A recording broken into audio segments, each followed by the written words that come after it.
ஆண்டவராக இயேசு கிறிஸ்துவின் நாமத்தினாலே மீண்டும் ஸ்பிரிச்சுவல் சயின்ஸ் இருக்கிற நிகழ்ச்சிக்கு அன்பாய் வரவேற்கிறோம். தொடர்ச்சியாக இதில் நம்ம இறையியல் தியாலஜியை பற்றி நிறைய பார்த்துக்கிட்டே வந்தோம். அப்புறம் இப்போ சமீபமாக ஒரு 3-4 வாரங்களாக யூத் சம்மந்தப்பட்ட சில கேள்விகள் அதை ஆவியானவர் உணர்த்துறதுனால அதை நம்ம செஞ்சோம்.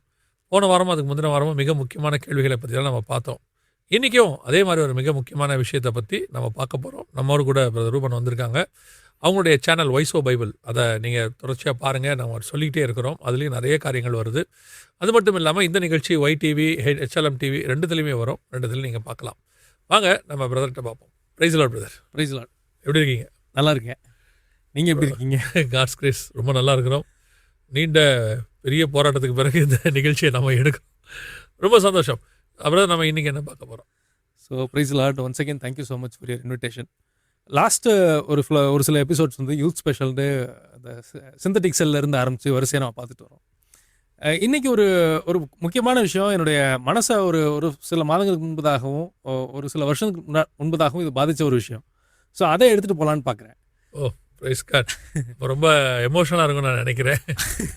நீங்கள் யோசிச்சு பாருங்கள், ஒருவேளை நம்ம முந்தின ஜென்ரேஷன் நம்ம பார்க்கும்போது, ஃபார் எக்ஸாம்பிள் ஒரு 70s பிறந்தவங்க இல்லாட்டி 60s பிறந்தவங்க, அவங்கள எடுத்து அவங்களோட லைஃப்பை ஒரு மிடில் கிளாஸ் லைஃபோ இல்லாட்டி லோவர் மிடில் கிளாஸ் லைஃபோ எடுத்து பார்க்கும்போது அவங்க வீடு கட்டுறதுக்கு ஒரு 45 வயசில் 50 வயசுலாம் கட்ட முடியும்.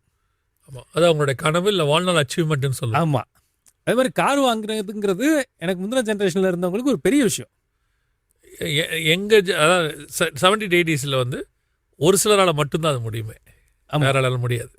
ஏன்னா இப்போ சைக்கிள் தான் நிறைய, 2 வீலர் வாங்குறது பெரிய விஷயம் இப்போ. ஆமாம், ஆனால் இப்போ பார்த்தோம்னா நம்மளுக்கு வந்து 25 வயசில் நிறையா, எஸ்பெஷலி இந்த ஐடி இந்த மாதிரி விஷயங்களுக்குலாம் போகும்போது MBA முடிச்சுட்டுலாம் போகிறவங்களுக்கு நல்ல சேலரி கொடுக்குறாங்க. 28 வயசில் அவங்க ஒரு காரோ இல்லாட்டி ஒரு வீடுமே சேர்த்து அவங்க ஃபுல் பேமெண்ட் பண்ணி வாங்குறாங்களோ இல்லையோ ஒரு லோன் போட்டாவது வாங்கிடுறாங்க. அந்த மாதிரி ஒரு சூழ்நிலை இன்றைக்கி இருக்குது. அது வந்து நம்ம இந்தியன்ஸ் நம்ம ஹிஸ்ட்ரி எடுத்து பார்க்கும்போது this first of its kind. 20 இயர்ஸில் 2000க்கு அப்புறம் நடந்த ஒரு ரிமார்க்கபிளான க்ரோத்துன்னு தான் நம்ம இது சொல்லணும். வெளிநாட்டில் ஒரு இடத்துல இந்தியன்ஸ்க்கு ரொம்ப அகெயின்ஸ்ட், அதாவது இந்தியன்ஸ்க்கு அகெயின்ஸ்டாக ஒரு பரேடே நடந்தது. ஒரே ரீசன் என்னென்னா, இந்தியன்ஸ் அவங்க நாட்டில் வீடு வாங்கினது, அவங்க யாருமே வீடு வாங்க முடியல. இவங்களுடைய அச்சீவ்மெண்ட்டே வீடு வாங்குறது தான். ஸோ இவங்க வீடெல்லாம் வாங்கி அவங்களுக்கு வாடகை விட்டாங்க.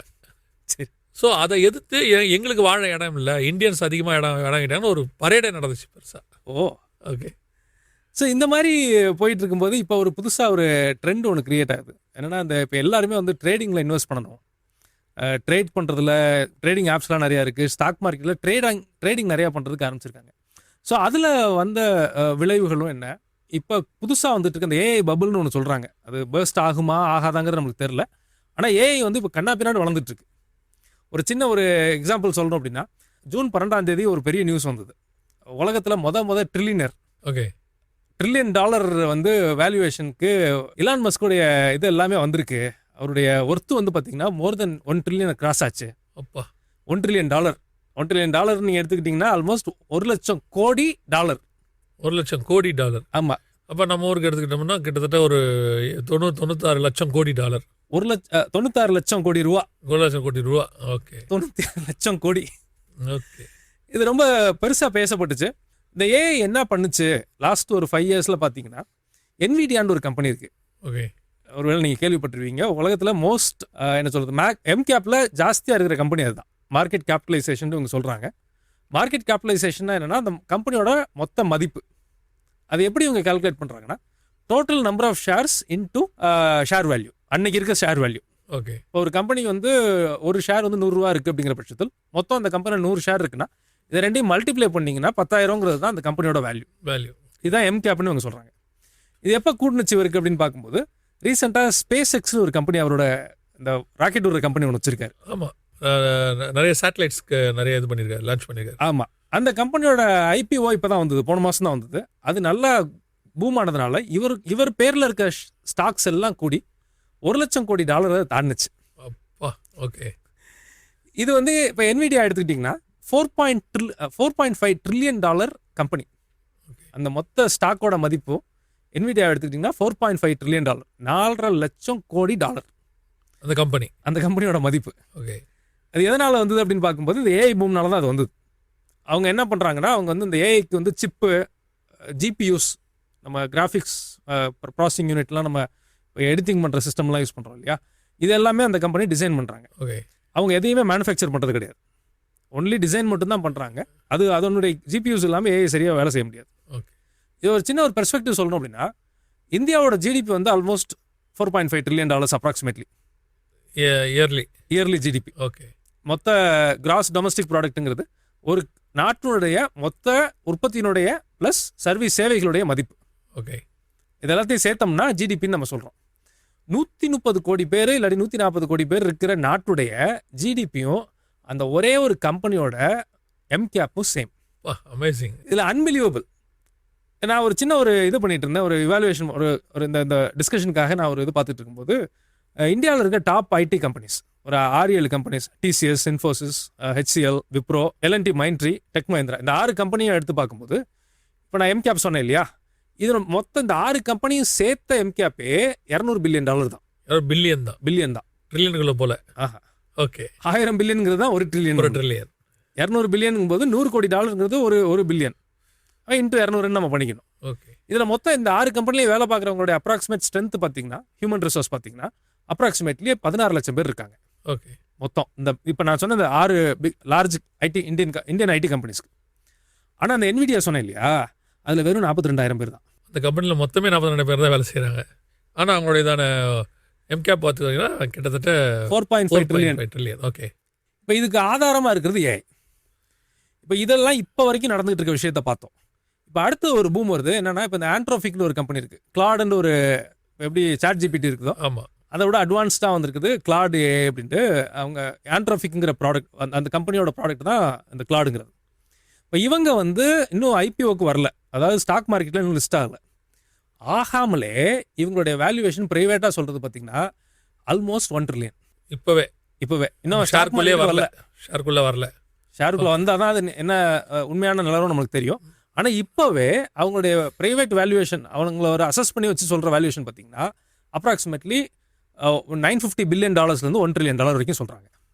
ஓகே. இதில் என்ன பெரிய விஷயம் அப்படின்னா, அதனோட மொத்த எம்ப்ளாயி எண்ணிக்கை 5000 பேர் தான். ஸோ இப்போ இவங்க எல்லாருமே ஹியூமன் ரிசோர்ஸ் வந்து குறைவாக தான் வச்சுருக்காங்க. கம்பேரிங் தேவைப்படலை. இப்போ இதை எதுக்கு நம்ம இப்படி சொல்கிறோம் அப்படின்னா, இப்போ என்ன சொல்கிறாங்க, இன்னும் கொஞ்ச நாளில் ஒரு 10 பேர் தான் இருப்பாங்க ஒரு கம்பெனியில், ஏஐ கம்பெனியில். ஓகே. அந்த ஏஐ இவங்க எல்லா வேலையும் பண்ணிடும். அது பார்த்தீங்கன்னா $10 பில்லியன் இருக்கும் வேல்யூவேஷனில். அந்த இது மட்டும். ஆமாம். ஓகே. ஒரு கம்பெனி இப்போ இவ்வளோ லட்சம் பேர் இருக்க கம்பெனியே 16 லட்சம் பேர் சேர்த்து வச்சிருக்கிற ஐடி 6 இந்தியன் கம்பெனியை சேர்க்கும் போதே எம்கேப் $200 பில்லியன் தான் இருக்குது. 16 லட்சம் பேர் வேலை செய்கிறாங்க. இவ்வளோ பேருக்கு அவன் சம்பளம் கொடுக்கணும், இவ்வளோ வேலைகளை அவங்க பண்ணணும். ஆனால் இன்னும் வருகிற நாட்களில் எப்படி ஆகும் அப்படின்னு சொல்கிறாங்கன்னா, ஒரு 10 பேர் தான் இருப்பாங்க ஸ்டாஃபே. அது ஒரு $500 மில்லியன் கம்பெனியாக இருக்கும். இப்போ கூட நான் பார்த்தது மார்க் ஜூக்கர்பர்க் இருக்கார் இல்லையா, ஃபேஸ்புக்கோட இது, அவர் தானே மெட்டா இது பண்ணுறாரு. அவர் கூட லே ஆஃப் நிறைய பேர் கொடுத்துருக்காரு. கரெக்டாக நான் ஏஐ வச்சு பண்ணிக்கிறேன் அப்படின்ட்டு. ஆல்மோஸ்ட் எல்லா பெரிய டெக் நிறுவனங்களும் இப்போ ஏஐ தான் கொண்டு வந்து லான்ச் பண்ணிவிட்டு லே ஆஃப் கொடுத்துட்ருக்காங்க எல்லாரும். ஆமாம். ஸோ மனிதர்களுக்கு பதிலாக அது ஏஐ வேலை செய்யுது. இப்போ என்ன ஆகும் இந்த மைண்ட் செட் அப்படின்னா, நான் வந்து சீக்கிரமாக பணக்காரன் ஆகணும். அது அன்ரியலிஸ்டிக்காக எப்படி ஆகும்னா, ஒரு 4 பேர் தான் இருக்கான், அந்த கம்பெனி ஒரு 1000-2000 கோடின்னு சொல்லுவாங்க, ஏஐ கம்பெனியாக இருக்கும். மொத்த எம்ப்ளாயே 4 பேர் தான் இருப்பான், ஒரு சின்னோண்டு ஆஃபீஸ் தான் இருக்கும். அந்த கம்பெனி 1000 கோடி வேல்யூஷன் அப்படின்ட்டு இந்த மாதிரி நியூஸை கேட்க மனுஷங்களுக்கு எப்படி மனநிலை எல்லாருக்கும் மாறும் அப்படின்னா, ஒரு அன்ரியலிஸ்டிக்காக நான் வந்து உடனே ஒரு 5 கோடி நான் சம்பாதிச்சிடணும். ஓகே. இவங்க எல்லாரும் போய் எங்கே நிற்பாங்க அப்படின்னா, இந்த மாதிரி ஸ்டாக்ல இன்வெஸ்ட் பண்ணுறதா தான் ஒரே ஆப்ஷனாக போய் இவங்க நிற்பாங்க. ஏன்னா இவங்களோட எம்கேப் ஷேர்ஸை பேஸ் பண்ணி தான் இருக்குது. அதான் எனக்கு சொல்லுங்க. இவங்க 100 ரூபாய்க்கு போட்டாங்க, ஆனால் ஷேர்ஸ் அவங்கள வந்து மில்லியனுக்கு மாற்றிருச்சு. ஆமாம். அவங்ககிட்ட ஒரு 1000 ஷேர் இருக்குது, 2000 ஷேர் இருக்குன்னா, இந்த 100 ரூபா ஷேருங்கிறது அன்றைக்கி ஹியூஜாக மாறி அது வந்து ட்ரில்லியனில் பில்லியனில் போய் நிற்கிது. ஸோ இவங்க எல்லாருமே இந்த ஷேர்ஸ்குள்ளே ஸ்டாக் மார்க்கெட்டுக்குள்ளே போகிறது தான் இப்போ விரும்புகிற இடத்துக்கு வந்துடுவாங்க. ஆமாம். ஓகே. இங்கே இந்த பாயிண்ட்டுக்காக தான் இவ்வளோ எக்ஸாம்பிளையும் நான் சொன்னேன். ஓகே. இப்போ இவ்வளோ நாள் நடந்தது, யூஸ்வலாக நடந்துகிட்டு இருக்கிற ஸ்டாக் மார்க்கெட்டில் நடக்கிற இன்வெஸ்ட் பண்ணி 10 வருஷம் வெயிட் பண்ணி 5 வருஷம் வெயிட் பண்ணி ரிட்டர்ன் வாங்கிட்டு இருந்தாங்க. அது ஏஐ வந்த பிறகு என்ன ஆகுதுன்னா, ஒரு சின்ன கம்பெனி 4 பேர் தான் இருப்பான், அது பார்த்தீங்கன்னா 1000-2000 கோடின்னு அந்த வேல்யூவேஷன் மாறும். ஒரு 4500 பேர் இருக்கிறவங்களே இவ்வளோ தூரம் ட்ரில்லியன் பண்ணுறாங்கன்னு போது 16 லட்சம் பேர் வச்சிருக்கவங்களுக்கு என்ன தோணும் அடுத்து? ஆமாம். நம்ம ஏன் இவ்வளோ ஹியூமன் ரிசோர்ஸ்க்கு செலவு பண்ணணும்? அவ்வளோ ஹியூமன் ரிசோர்ஸ்னால் அவ்வளோ இன்ஃப்ராஸ்ட்ரக்சர் செலவு பண்ண வேண்டியிருக்கும். அது மட்டும் இல்லாமல் அவங்களுக்கு தேவையானதான காரியங்கள்லாம் செலவு பண்ண இல்லையா? ஆமாம். ஸோ இப்போ 4500 பேர் வச்சுட்டு இவ்வளோ தூரம் வரானா நம்ம ஏன் அது வரணும்? ஆட்டோமேட்டிக்காக இதான் ரோல் மாடலாக மாறும் அவங்களுக்கு. இதுதான் ரோல் மாடல் ஆகும். இப்போ ஜனங்கள் என்ன, பொது ஜனம், அந்த ரீட்டைல் இன்வெஸ்டர்ஸ்னு சொல்கிற சாதாரண ஒரு மிடில் கிளாஸோ லோவர் மிடில் கிளாஸோ என்ன பண்ணுவாங்க அப்படின்னா, ஸ்டாக்ல போய் அவங்க கஷ்டப்பட்டு சம்பாதிச்ச பணத்தை போடுவாங்க. ஓட ஆரம்பிச்சிட்டாங்க. இந்த ஏஐ பபுள் வரும்போது இன்னும் ஜாஸ்தியாகும். அவங்களுக்கு அன்ரியலிஸ்டிக் மைண்ட் செட் வந்துடும். நான் ஒரு ஒரு ஒரு ஒரு ஒரு வருஷத்தில் 2 வருஷத்தில் நான் வந்து 1 கோடி சம்பாதிக்கணும், 2 கோடி சம்பாதிக்கணும் அப்படிங்கிற மைண்ட் செட் ஜாஸ்தி ஆகிக்கிட்டே இருக்கும் இன்னும் கொஞ்ச நாளில். இந்த ஜியோமோ ப்ராடக்ட் மாதிரி மாறிடுவாங்க இவங்க எல்லாரும். உடனே பழம் கொடுக்கணும், உடனே கனி கொடுக்கணும், பல்காக கொடுக்கணும். ஜிஎம் தென்னை மரம்லாம் 2 வருஷத்தில் வந்து 100 காய் காய்க்கிற மாதிரி. ஓகே, எக்ஸாக்டாக சொன்னீங்க. அந்த மைண்ட் செட்டுக்கு ஆல்ரெடி நகர ஆரம்பிச்சிட்டாங்க. இதில் நார்மலாக ஸ்டாக்கில் இன்வெஸ்ட் பண்ணுறவங்கள பற்றி கூட நான் பெருசாக சொல்ல. அவங்க என்ன பண்ணுவாங்க, எஸ்ஐபின்னு சொல்கிறாங்க. இவங்க எனக்கு ஸ்டாக் மார்க்கெட்டில் நான் எக்ஸ்பர்ட் கிடையாது, இது வரைக்கும் நான் யூஸ் பண்ணதில்லை. பட் ஸ்டில் நான் கேள்விப்பட்ட வரைக்கும் ரெகுலராக மாதம் 2000 3000 அப்படின்னு இன்வெஸ்ட் பண்ணிகிட்டே இருப்பாங்க. அவங்க கூட ஓரளவுக்கு ஒரு ஸ்டேபிளான மைண்ட் செட்டில் இருப்பாங்க. இதில் இன்னொரு பிரச்சனை இருக்குது, ட்ரேடிங் பண்ணுவாங்க. காலையில் நான் 100 ரூபா போட்டேன், சாயங்காலம் அது 200 ரூபா ஆயிடுச்சு. ட்ரேடிங் ஆப் நிறைய ஆகிட்டு போகிறது, வர இப்போ எக்கச்சக்கமாகிடுச்சு. ட்ரேடிங் ஆப் பற்றி ஆட்ஸை பார்த்தீங்கன்னா எங்கே வந்துக்கிட்டே இருக்குது ட்ரேடிங் ஆப் ஆட்ஸ். ஆமாம், காலையில் 100 ரூபா போட்டால் 200 ரூபா ஆச்சு, அப்போ காலையில் 1 லட்சம் போட்டால் நான் சாயங்காலம் 2 லட்சம் ஆயிரும். இப்படிங்கிற மைண்ட் செட்டில் வர இவங்க சூதாட்டமாக அதை மாற்றிடுவாங்க. ஓகே, அதில் சம்பவத்தில் லாஸ்ட் ஒரு நான் இந்த ரெக்கார்டிங் பண்ணுறதுக்கு 1 மாதத்துக்குள்ளே நாமக்கல்ல ஒருத்தர் சூசைட் பண்ணி இறந்துட்டாரு. அவருக்கு வந்து இதில் நிறைய லாஸ் ஆகிடுச்சு ஸ்டாக் மார்க்கெட்டில், அதனால் மறிச்சிட்டாரு. ஸோ தற்கொலை பண்ணி தன்னுடைய உயிரை அவரே மாற்றிக்கிட்டாரு. எனக்கு தெரிஞ்ச வட்டாரங்களில் ஒரு 2 பேர் இந்த மாதிரி பஞ்சாயத்தில் மாட்டிட்டாங்க. ஓகே, அவங்க வீட்டில் இருந்த ஒரு 10 lakhs இது பண்ணிட்டாங்க. இது எப்படி நான் பார்க்கும்போது நான் எப்படி பார்க்குறேன்னா, ஆரம்பத்தில் அப்படி உள்ளே போகும்போது இந்த எலிக்கு தேங்காய் பார்த்து வச்சு இழுக்கிற மாதிரி உள்ளே இழுக்குது பிரதர், போட்டவொன்னே கிடைக்குது. நான் எப்போவுமே நான் கொஞ்சம் லகுவாக புரிய வைக்கணும்னு நினைப்பேன். சுரண்டல் லாட்ரின்னு ஒன்று வந்தது பிரதர், நாங்கள் சின்ன பிள்ளையாக இருக்கும்பொழுது. அப்படி சுரண்டினீங்கன்னா காசு உடனே இன்ஸ்டன்ட். மற்ற லாட்ரிலாம் நீங்கள் வாங்கிடுவீங்க, மந்த்லி ஒன்ஸோ ட்வைஸோ தான், இல்லை வீக்லி ஒன்ஸ் தான் அதுக்கு லாட்ரி அடிக்கும். கவர்மெண்ட்டில் வந்து பேப்பரில் ரிசல்ட் வரும், நம்பர் பார்ப்பாங்க. அதுக்கப்புறம் இன்ஸ்டன்ட் லாட்ரின்னு வந்துச்சு. But government by God's grace அதை பேன் பண்ணாங்கன்னு வச்சுக்கோங்களேன். தமிழ்நாட்டில் பேனில் இருக்குது. அந்த சுரண்டல் லாட்ரி பார்த்தீங்கன்னு சொன்னால் வாங்கினோடனே சுரண்டவுடனே காசு.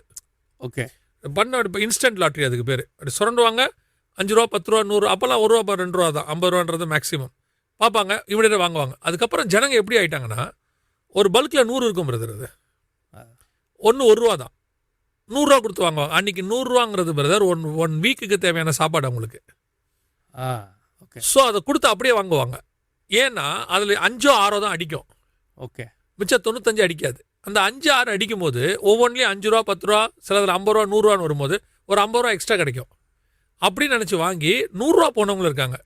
கடைசியில் ஏன் கவர்மெண்ட் பேன் பண்ணாங்கன்னா, அதிகமான சூசைடு எதில் நடக்க ஆரம்பிச்சிருச்சுன்னா, டெய்லி 2 கேஸ் 3 கேஸ் சூசைடு வர ஆரம்பிச்சிருச்சு. எதுலன்னு பார்த்தீங்கன்னா, ஏதோ ரெஜிஸ்டர் ஆன சூசைட் கேஸ் மட்டும். எதனாலன்னு பார்த்தீங்கன்னு சொன்னால், ஒன்லி இந்த லாட்ரியால் மட்டும். அதோடைய விளைவு மட்டுமே அதனால் நடந்துச்சு. அந்த இடத்துக்கு இந்த ட்ரேடிங் வந்துட்டு இருக்கு பிரதர். நீங்கள் சொன்ன ஒன்று தான், ஒரு பல வருஷத்துக்கு முன்னாடி நடந்த ஒரு சம்பவம் எனக்கு ஞாபகம் வருது. ஒருத்தர் வந்து என்ன ஆகிட்டாருன்னா, இந்த கேம்ஸுக்கு வந்து அடிக்ட் ஆகிட்டார். அந்த சூதாடுறது, இந்த டீம் வின் பண்ணுமா, இந்த டீம் வின் பண்ணுமான்னு ஏதோ ஒன்று ஒரு ஆப் இருக்குது. அதையும் காட்ஸ் கிரேஸ் நீங்கள் சொன்ன மாதிரி பேன் பண்ணிட்டாங்க. அதில் அடிக்ட் ஆகிட்டார். ரொம்ப வீட்டில் இருக்க எல்லா பொருளையும் எடுத்து விற்க ஆரம்பிச்சிட்டார். அவர் கொஞ்சம் பழக்கமானவருங்கனால அவர் ஒரு சைக்காட்ரிக் டாக்டர்கிட்ட கூப்பிட்டு போங்க அப்படின்னு அவங்க வீட்டில் ரெக்வஸ்ட் பண்ணாங்க என் ஒய்ஃப்ட்ட. அப்போ வந்து நானும் கூப்பிட்டு போனேன். நான் போய் இந்த சைக்காட்ரிக் டாக்டரை போய் பார்க்குறதுக்கு உட்காந்துருக்கோம். இவர் வந்து என்ன இஷ்யூ அப்படின்னு கேட்டு சொல்லிட்டு இருக்காரு. யூஸ்வலாக டாக்டர் தானே பேஷண்ட்டுக்கு அட்வைஸ் பண்ணுவார், இவர் டாக்டருக்கு அட்வைஸ் பண்ண ஆரம்பிச்சிட்டார். சரி, இது அப்படி இல்லை டாக்டர், இது கரெக்டு தான் அப்படின்னு சொல்ல ஆரம்பிச்சிட்டார். அப்புறம் டாக்டர் சொன்னார், சார் இது வரைக்கும் என்கிட்ட ஒரு 13 பேர்கிட்ட இந்த மாதிரி கேம்பிளிங்கில் அடிக்ட் ஆகி வந்திருக்காங்க. அதில் 4 பேர்கிட்ட ஆல்ரெடி சூசைட் பண்ணிட்டாங்க. அவர் கூலாக சொல்கிறாரு, அவருக்கு அது ஒரு ப்ரொஃபஷனல் அட்வைஸ், அதுக்கு மேலே எதுவும் செய்யவும் முடியாது. இது மாதிரி செத்துட்டாங்க, சூசைட் பண்ணி செத்துட்டாங்க. ஒரு பையன் என்ன பண்ணிட்டான், 16 17 வயசு தான் இருக்கும், வீட்டில் இருக்கிற எல்லா பொருளையும் வந்து 72 லட்சத்தை சூதாடி முடிச்சிட்டான். அவங்களால அது கண்ட்ரோலே பண்ண முடியல. ஒரு காலத்தில் எப்படி நாங்கள் வந்து இந்த இதுக்கு மாறுவானா, இந்த மாதிரி போதைப் பொருளுக்கு அடிக்ட் ஆனவங்களை நாங்கள் ட்ரீட் பண்ணமோ, அதுக்கு இணையாவோ இல்லாட்டி அதோட ஜாஸ்தியாகவோ பாதிப்பில் இப்போ இந்த சூதாட்டத்தினால வராங்க அப்படின்னு அந்த டாக்டர் சொன்னார். இந்த குடின்றது இருக்குல்ல பிரதர், அது வந்து நான் சரின்னு சொல்லலை, தப்பாக புரிஞ்சிடக்கூடாது. குடிங்கிறது குடிச்சு முடிச்சு அன்றைக்கி நைட்டு அவங்க ஒரு லிமிட்டுக்கு மேலே அவ்வளோதான் பிரதர், அவங்களால அதுக்கு மேலே முடியாது. இதோட நாளைக்கு தான் குடிப்பாங்க.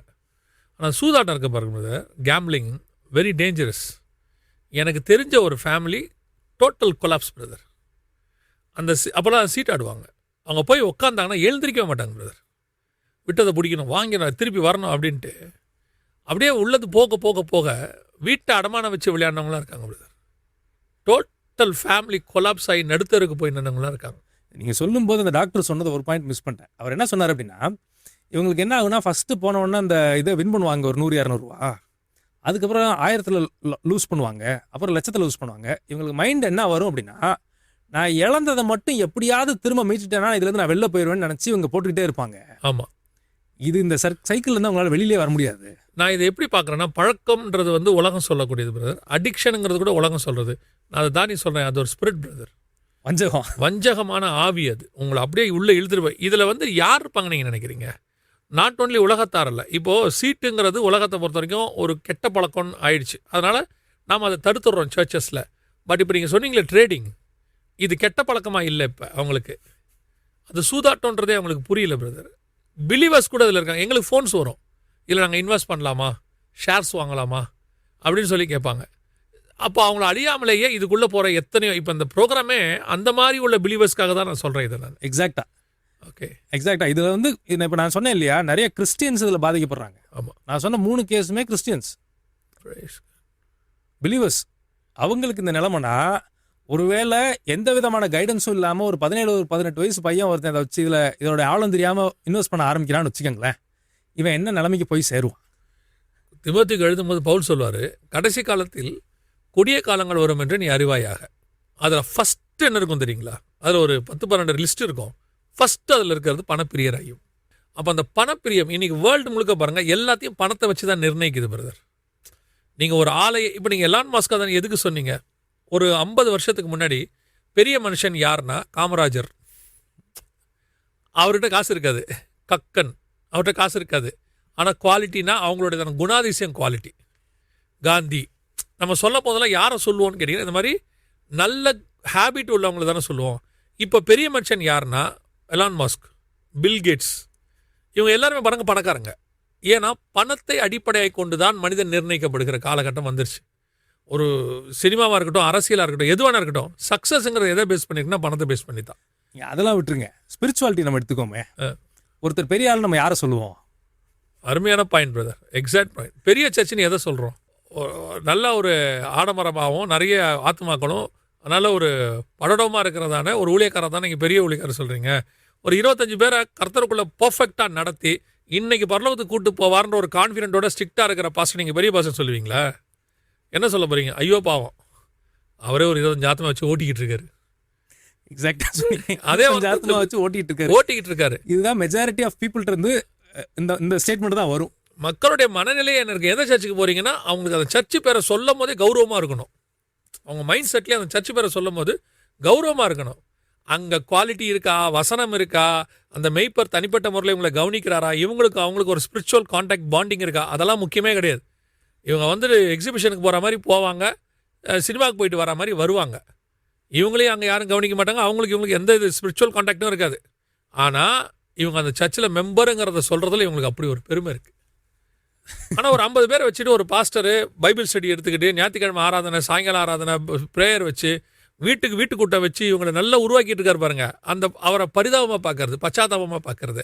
ஆனால் ஒரு நாள் இந்த மனுஷன் தான் நியாயம் தீர்க்க போகிறாரு எல்லாரையும். அதான் நடக்க போகுது. நீங்கள் சொல்லுங்கள். ஸோ இதெல்லாம் பார்த்துட்டு இருக்கும்போது பைபிள் வந்து இதெல்லாம் நடக்கிற ஆரம்பிக்கிறதுக்கு முன்னாடி அதனோட முடிவை சொல்லிடும். இதெல்லாம் எங்கே போய் நிற்கும் அப்படின்னு வசனத்தில் ஒரு வசனம் பயங்கரமாக போட்டிருந்தது. என்ன அப்படின்னு பார்த்தீங்கன்னா, வெளிப்படுத்தல் 18-19 அது இந்த இதை மட்டும் நான் வாசிக்கிறேன். ஒரு நாளிகையில் இவள் பாழாய் போனாளே என்று அழுது துக்கித்து ஓலமிடுவார்கள். இது தமிழில் போட்டிருக்கு. அது கிரேட் சிட்டியை பற்றி போட்டிருக்கோம். அவங்களுடைய வெல்த் இதை பற்றி இருக்கு. வெல்த்தை பற்றி போட்டிருக்கு. ஓகே. இங்கிலீஷில் இது இன்னும் கிளியராக இருக்கும். NIV வெர்ஷனில் பார்த்தீங்கன்னா இது வந்து 17வது வசனத்தில் இருக்கும். இன் 1 hour such great wealth has been brought to ruin. இதை நான் புரிஞ்சுக்கிறேன். 1 hourன்றே இதை வச்சுக்கோமே. 1 hourல அவ்வளோ பெரிய செல்வம் அழிய முடியுமா?